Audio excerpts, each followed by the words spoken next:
বৰ্তমান পৰিস্থিতি আপোনাক দেখিছে নৰ্মেল গোটেইখিনি নৰ্মেল চলি আছে। আমাৰ যিখিনি ফ'ৰ্চ আহিছে ফ'ৰ্চখিনি আমাৰ জেগাই জেগাই আমি নিয়োগ কৰিছোঁ আৰু তেওঁলোকে নিজৰ দায়িত্ব পালন কৰি আছে। ৰাইজৰ সহযোগ পাই আছোঁ। স্থানীয় ৰাইজৰ যিটো আমি সহযোগ পাইছোঁ সঁচাই মই তেওঁলোকৰ শলাগ ল'বই লাগিব, কাৰণ এই গোটেই প্ৰক্ৰিয়াটো আমাৰ তদন্ত প্ৰক্ৰিয়াটো সুন্দৰভাৱে আগবাঢ়ি আছে আৰু এতিয়ালৈকে আমি 9জন এৰেষ্ট কৰা হ'ল আৰু চিনাক্তকৰণ কৰা হৈছে প্ৰায় প্ৰত্যেকজন।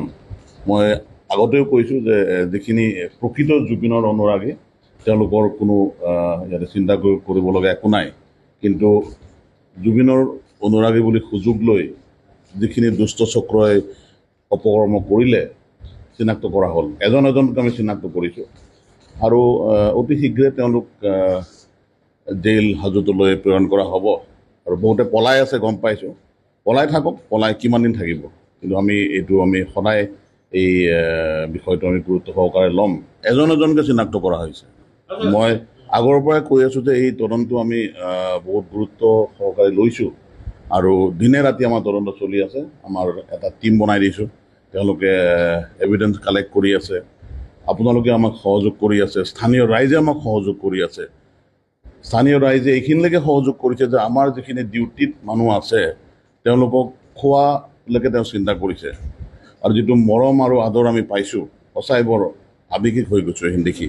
বহুত কেছৰ পুৰণা কেছৰ আসামী, চুৰি কেছৰ আসামী, গৰু চুৰি কেছৰ আসামী, মটৰচাইকেল বাইক লিফটিং কেছত জড়িত সেনেকুৱা মানুহ বেছিখিনি আমি নজৰত পাইছোঁ। আৰু মই যিটো কৈছোঁ যে এটা পক্ষ আছিল, যিহেতু এটা বাতাবৰণ আছিলেই, তেওঁলোকে সুযোগ ল'লে এই বাতাবৰণটো যে কৰি পেলাই হয়তো অস্থিৰ কৰিব পাৰে নেকি, তেওঁলোকতো সফল নহ'ল। কিন্তু আমি যিটো দেখিছোঁ, কিন্তু তেওঁলোকৰ যিটো মানসিকতা সেইটো বৰ এইটো মানে মই এনেকুৱা এটা আচৰিত এটা দেখিছোঁ যে আমি গ্ৰুপ এটা পাইছোঁ। গ্ৰুপটো বনাইছিল বিশেষকৈ এই ঘটনাটোৰ কাৰণে। যেতিয়া তেওঁলোকে গম পালে যে আপোনালোকৰ প্ৰেছৰ যোগেদিয়ে কিছুমান বস্তু গম পালে, যে যেতিয়া সেই কনভয়টো আহি আছিলে এইটো লাইভত দেখাই আছিলে যে অমুক জেগা পালে পৰ্যায়ক্ৰমে, গতিকে তেওঁলোকে কিছু সময় 3 ঘণ্টামান যিহেতু গুৱাহাটীৰ পৰা আহিবলৈ সময় পালে, সেই সময়ছোৱাত তেওঁলোকে প্লেনিং এটা নকৰা নহয়। এনেকুৱা পাইছোঁ যে বেংগলোৰৰ পৰা বাটলুগুটি মাৰ বুলি কোৱা এটা মই নম্বৰ পাইছোঁ, যিটো নম্বৰ গ্ৰুপত আছিলে, গ্ৰুপৰ এডমিন হিচাপে আছিলে। আমি যেতিয়া লোকেশ্যন চালোঁ, তেওঁৰ লোকেশ্যন আছিলে বেংগলোৰত, আৰু তেওঁ এনেকুৱা কৰি আছে যে মই আছোঁ, এতিয়া ৰাইজে বাটলুগুটি মাৰিব লাগে, এইটো আইডেণ্টিফাই কৰা হৈছে। গতিকে এনেকুৱা এটা মানে ছ'চিয়েল মিডিয়াৰ যোগেদি এনেকুৱা এটা মানে তেওঁলোকে বাতাবৰণ ক্ৰিয়েট কৰিলে, এইটো সঁচাই বৰ এইটো চিন্তাৰ বিষয়। এইটো আমি ভৱিষ্যতলৈ আমি সজাগ হ'ব লাগিব।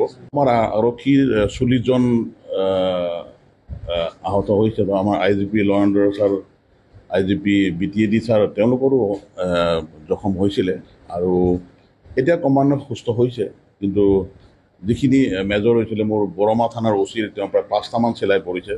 ঠিক তেনেকৈ মোৰ বৰবৰী থানাৰ এজন অফিচাৰৰো প্ৰায় 4টামান চিলাই পৰিছে। গতিকে হয়, মোৰ এটা মই ইয়াতে ৰিষ্টত মোৰ আঘাত হৈছিলে আৰু মোৰ শিলগুটি, এইবিলাক আমি ভাবাই নাই, কাৰণ এতিয়া পৰিস্থিতিটো যিহেতু নিয়ন্ত্ৰণৰ মাজত আহিছে, আমি মেইন ফ'কাছটো আমাৰ এইটো।